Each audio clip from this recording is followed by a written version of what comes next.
Welcome to the Healthcare Executive Podcast, providing you with insightful commentary and developments in the world of healthcare leadership. To learn more, visit ACHE.org. And without further ado, your host, Chris Coraggio. Well, welcome to another edition of the Healthcare Executive Podcast. I'm your host, Chris Coraggio, and we are delighted to have Alan Keesee as our guest for today. Alan, I'm going to read something because Alan's had an exciting couple of days here at Congress. Before we get into anything, Alan, let me just read the headline, if you will. You are the recipient of the American College of Healthcare Executives 2019 Robert S. Hudgens Memorial Award for Young Healthcare Executive of the Year. Yeah. Congratulations, by the way. Very humbled and honored, but appreciate it. You got it. Okay, let me just read a little bit more about you. You are currently the CEO of Capital Regional Medical Center in Tallahassee, Florida. Before that, you were the COO of Sunrise Hospital and Medical Center in Las Vegas. We're going to talk a little bit about what you did there and what you had to go through there. But again, congratulations on the honor. What was it like? When did you find out? Let's start with that. So President Bowen called me, I guess, the day before Thanksgiving. I was actually out in the yard raking leaves at my parents-in-law's house, and then I had to sit down a little bit and make sure I was understanding what was being communicated. That you heard it right. Yeah, no, it was a high honor. Still one of those things where you don't really understand why, but very grateful to the college, and I think a representation of all the mentorship and leadership I've experienced in my career so far. And so that was right before Thanksgiving, you said, right? Correct? And here we are in March, early March. So you had a lot of time to reflect on, and it was, what, in the last couple of months when you thought about this, in all humility, what were some of the thoughts? Yeah, one of the first thoughts, I go back and I referenced this yesterday in my comments, and Dr. Ken White, who received this year's Gold Medal Award, which is the highest honor we met him yesterday. Yes, can bestow, was actually my professor. So 13 years ago at Virginia Commonwealth University, he was the one who inspired me to run for class president, and I'd never really led anything in my life. And that experience, I say, sparked a flame for leadership that's really grown. So that it was kind of reflecting back on where I started, and that experience was evident. And ACHE's been there for me ever since I started as a student. So I started out as a student affiliate, but because Dr. White encouraged me to join, and kind of been with the organization ever since. How ironic is that? Okay, so Mr. White encouraged you way back when at VCU, right? You ran for class president? Yeah, class president. So I got to run our MHA class. I see. But really, it's instilled in me a great desire for leadership, and and you never know who or how someone's going to inspire you, and he was that for me. Yeah. And I thought it was very fitting if on our Facebook page for VCU, there's a picture of us 13 years ago at his home, and then here we are 13 years later, both receiving awards. That's what I was going to say. From the great organization. On back-to-back days, he gets the gold medal, you get the Hudgens Award. That is unbelievably ironic. It was a really sweet moment for both of us. Great. So. That's again, congratulations. That's wonderful. Talk about you're a young man. Yeah. You've accomplished so much. Okay, usually I ask this at the end. I want to ask it now. To anybody listening out there that might be about your age, that's desiring to maybe follow in what you've accomplished so far. I know there's a lot more to go, but in what you've accomplished so far, what are your pieces of advice? Obviously, get a mentor. I know that. You get someone like Mr. White. But what else can you tell people out there? Yeah, I think the biggest opportunity is to take personal accountability for what you want in your career and where you want to go. And ultimately, that personal accountability is reflected upon your giving back to the community, to the organization, to other folks that you work with. And that's always been my attitude, is to care about the employee I'm sitting with, care about the physician I'm sitting with, get involved through the Heart Association or March of Dimes or other organizations that care about the community I'm in. And so really, becoming a leader is you leading in many ways, your people, your teams, the organization, and the community. And so it's kind of how I think anyone can grow and really accelerate that. Because when you're young, you really don't know yourself. You don't know your capability or your competencies. But I think through the act of actually leading, you start to learn those things, and they grow over time. But if I hear you right, it's how you lead. right? Because there's so many smart people out there that check off all those boxes on that side, right? But they might wonder, well, how come they're not being entertained as with a job that they want, maybe in a C-suite, right? And maybe it's that self-awareness and that humility. And just someone said a few days ago, it's just being nice. Yeah. It's better than being smart. Yeah, my philosophy is you care about the person in front of you. So it's your employee, the patient, and everyone's different. And I think I just spoke to the Young Careerist panel, kind of the early careerist breakfast here at ACHE. And one of the big things I encourage younger folks to do is take personality tests, take emotional intelligence tests, and ACHE offers some of those great resources. Because the more you know yourself, you know how you deal with stress, you know how you deal with conflict, you know how you deal with tough situations, the more you can overcome gaps in your competency and really lead through those times. So young executives have a great opportunity to take all these inventories, reflect on them, and then know where you can grow from them. So that's something I did really early on in my career. I think that's a real benefit. What about, and we just did a podcast with Chuck Stokes, and what a role model that gentleman is. And I would think, along with learning about yourself, what you just said, the self-awareness, take those personality tests, do that. But also, like he said, he thought it was so important, not every 6 months, certainly not every year, but maybe even every couple of weeks, maybe once a month, to get feedback from your direct boss, right? Because it's one thing to have self-awareness about yourself, but then you have to see how other people are seeing you. Yeah, but one of the best things, a 360-degree evaluation. If you get those periodically, every 6 months, once a year, your boss evaluates you, your staff evaluates you, other trusted colleagues, and it's great opportunity to get unfiltered feedback. So that's kind of a systematic way. But I think the other thing that I've benefited from, and as Mr. Stokes referenced, having a leader that cares about you and is going to be your quote-unquote mentor, but ultimately it go back to that word care about you individually to give you the feedback. And I think it's incumbent upon young professionals to solicit it, as he mentioned. We're, in the C-suite, you're busy, you're running around doing a lot of things, but I love when folks come and ask for feedback or ask for input. And same thing with me. I go to my boss now and ask for feedback and input and don't sometimes wait for that to come. So I think it's incumbent upon us to actually take the initiative and do that. And I guess it's much tougher. Well, obviously, it's much tougher. If someone has a personality, sort of, I would think, like yourself, it might be easier to have that caring. But everybody's different, like you said. So if you didn't maybe have those that emotion, those skill sets that are prevalent, you have to learn to acquire those, right? Yeah. And that could be a tough thing. Yeah. So I another question I get frequently is, how do you build resiliency? I think one of the best ways is in situations like that, where you're not exactly in an environment or with a leader that maybe you're not connecting with or clicking with, and where you don't feel that comfort. But that's how you learn to internalize and grow through that and build resiliency to, one, know what kind of leader you will be and how that impacts you in your future. And two, you have to navigate through it, not run away from it. That's my big encourament, as I see a lot of folks run from conflict, run from tough situations, but you got to stay in it.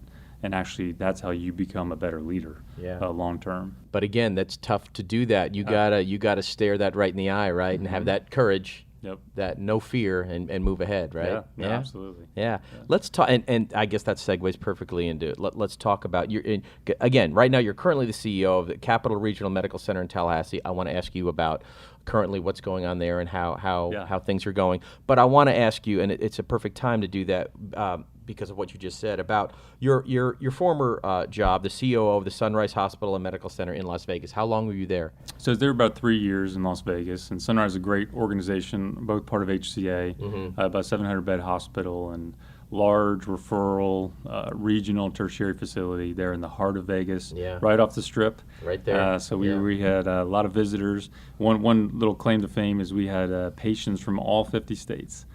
Visit Sunrise because we had a lot of folks come to Vegas for various reasons. Yes, for various reasons. Yeah. And you were there what years? 2015 to 2018. Okay, so you were there. The tragedy a few years back with the shooting. Yep. Just if you will, and as much as you want to talk about it, just tell me how that day was and the subsequent days, and how you led. Sure. How you led, because I would imagine your hospital was flooded. Yeah, right? So it was a very traumatic time, I think, for our nation. Yes. I would say that. I mean, largest mass shooting in U.S. No history question. with over 500 folks injured and many, many victims. I was administrator on call. It was a Sunday night, like any other night, going to bed, and I got a call from the nursing supervisor that there was a mass casualty going off on the radio with the police scanners. But unfortunately in Vegas we get that a lot, where there's things, not necessarily a mass casualty, but some kind of traumatic event.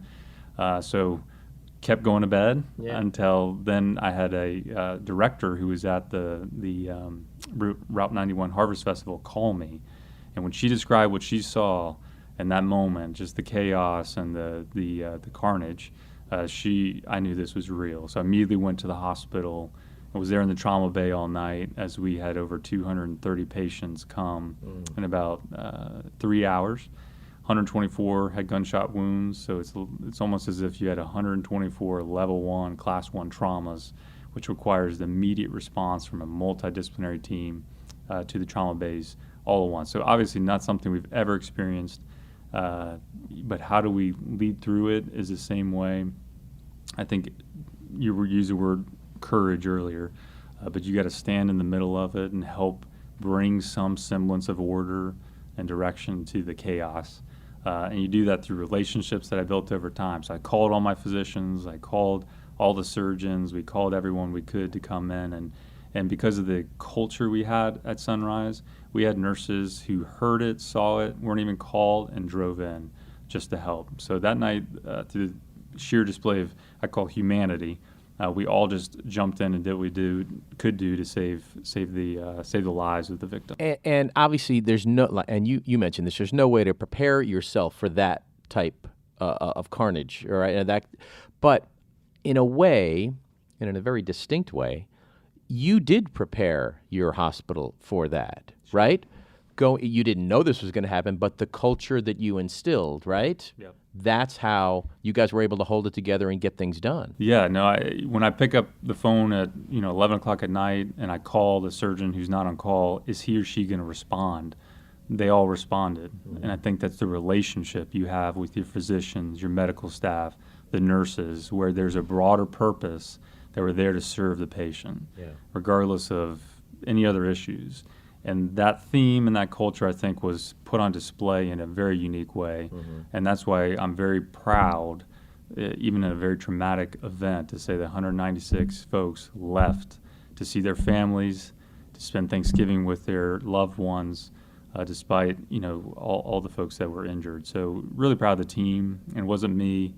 We were together all night and the next day, caring for folks and for families. So we had 400 family members and loved ones congregate in the ER lobby. I was going to ask you about that. How did you navigate? How did you manage that? So our CEO, Todd Sklamberg, did an amazing job communicating with them. We kind of moved them to one area, and then he personally would take information back and forth. As soon as we knew what was going on and we had a connection to a family member, he would go and communicate to that family directly. And so hearing from the CEO, one-on-one, face-to-face, in a traumatic time like that was absolutely critical as well. And then we had FBI, everywhere, because it was kind of an active crime scene and just a very tense situation. But again, the entire team, the staff, the physicians, united to care for the patients. How often do you look back on that, maybe that night or days following that?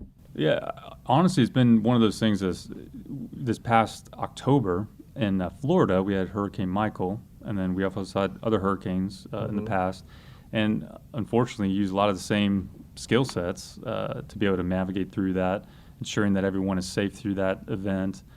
We had a couple hospitals that were evacuated, making sure those patients were triaged and brought into other hospitals effectively. So, it's one of those things where, as healthcare leaders, we have to be there for our community 24/7, 365, hurricane, no hurricane.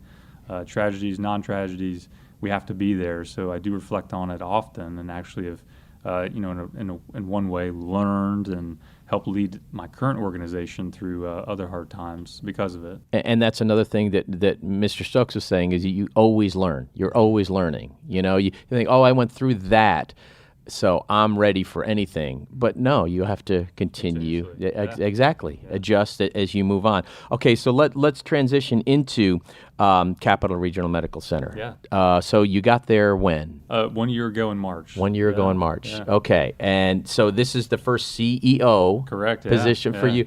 Tell me, okay, how difficult was it for you to approach that and get in the first couple of weeks? Yeah, so it's a great opportunity because I was a COO there before Sunrise, so I kind of got to go back. And so it's been somewhat of a smooth transition. Sure, because you knew some folks there, obviously. Yes. The challenge, I think, for anybody that's grown up as an operator and you know the technical details is to put that hat away and let your COO do that job and then put on the CEO hat. How tough is that? Mr. Stokes talked about that again. Pretty hard. Yeah, it's pretty hard when you grow up in the technical skill set. And so the transition point for me from COO to CEO is really, again, broadening my view of the community and broadening relationships outside the hospital. And so that's been an exciting thing. I sit on the Chamber of Commerce and try to really ensure that the hospital is an organization that's aligned with the community to grow and flourish, and I think that's been a transition point, but one that's been fun to do. Yeah. And the hospital is doing really well. We're growing and adding new services, recruiting physicians, and one point of pride is our nursing turnover has gone from 30% down to 11% in the last couple of years. No, why is that? A lot of different reasons, but I think the theme we talked about earlier is culture, leadership culture, understanding what their needs are, engaging that specifically for the region. We've really been able to retain nurses, which has been absolutely critical to achieving any agenda. Of course, so. yeah. But the buy-in. Okay, so now you're still relatively early in your CEO of Capital Regional. How and obviously it's worked with the nurses. How do you get everyone to buy in and get on that same page where, like you said, it's you're preparing for something in the future where you don't have to worry. You know they're going to be there. How do you do that? Yeah, I think the absolute role of us as leaders is in a lot of ways we're communicators. So we have a mission statement, we have our visions, we have our tactical objectives, but ensuring that 1,200 employees, 400 physicians know them is really what we spend all of our time on as leaders. So we do town halls 14 times every quarter. We have a lot of newsletters. We teach orientation.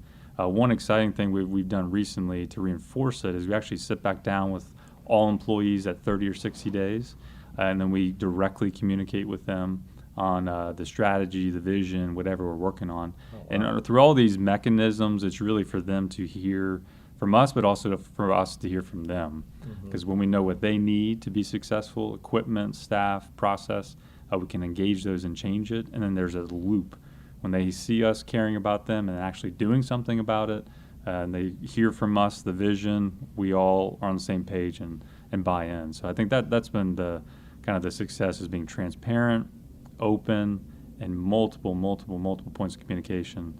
You can never say it enough or post it enough or email it enough to ensure that folks understand. Well, now I know exactly why the nurse turnover rate went down, just by what you just said, right? Okay, that's great. That's wonderful. What are some of your goals with Capital Regional as you know, in the next year, in the next 5 years? So I think a lot of the trends in healthcare that we've experienced here at the conference this year, and I think it's elevated my thinking even more after sitting through several sessions, is the move to ambulatory care. We're anchored by a hospital, but really the growth and the opportunity to reform healthcare, provide better healthcare, seems to lie really primary care, urgent care, ambulatory, outside the hospital. So that's one thing I think we're going to strategically take away from this conference and have some pivot points on to make sure that we're investing in those arenas as well as the hospital itself. For me, at the end of the day, it's all about physician engagement and bringing new depth to the community. So continue to recruit physicians and specialties that we can add services to the community. Yeah. You just touched on this, though, and just talk a little bit more about how important this Congress is, how important it is for you. I mean, because people say, well, I'm the CEO. I don't need to sit in on this session. I know how important it is for someone like you, no matter the age. Yeah, well, I think to the point of Mr. Stokes, if you heard his podcast, we all get in bubbles. I've been in my company for 11 years, and so I have great resources and depth and understanding of how to operate within that environment. But every session I go to, I'm challenged by the thinking of a different leader in a different organization. So I think that's the key as a leader and executive, is to never get myopic and get a one-train mindset, because you close yourself off to possibilities. The theme of innovation this year I thought was really enlightening from the first opening session, how we rethink and always innovate any situation, because there is a possibility, there is another side, there is a way to get it done. Again, is a challenge point. So in a lot of ways, ACHE is a coach. It's many coaches from many different organizations, but I see it in that vein. It coaches me to be better.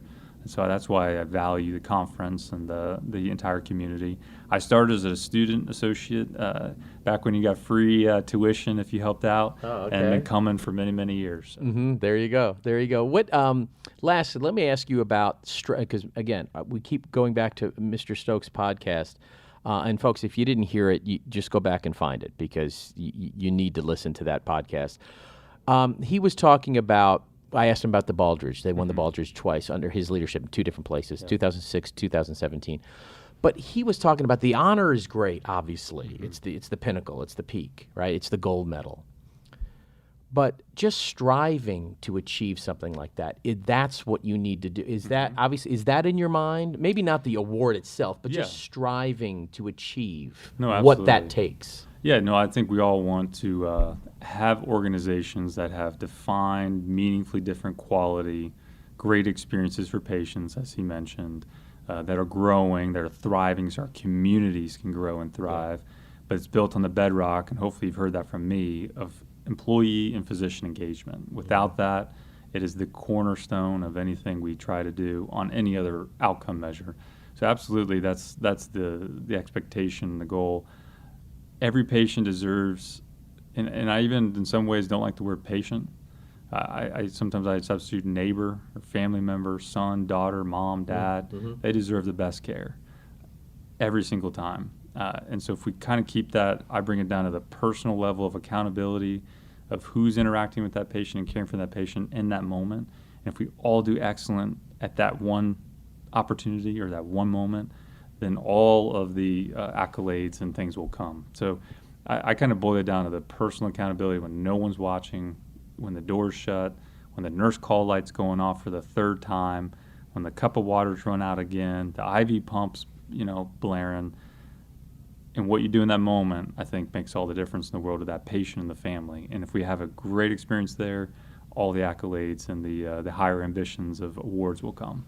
Well, Alan, it's very easy to see how you have achieved so much at such a young age, just by listening to you here in the last few minutes. Chris. We appreciate you being here, Alan. Thank you. Keesee. Thank you, sir. Continued success. The current CEO of Capital Regional Medical Center in Tallahassee, Florida. Folks, please subscribe to the Healthcare Executive Podcast so you don't miss any future episodes. I'm your host, Chris Coraggio. We'll see you next time.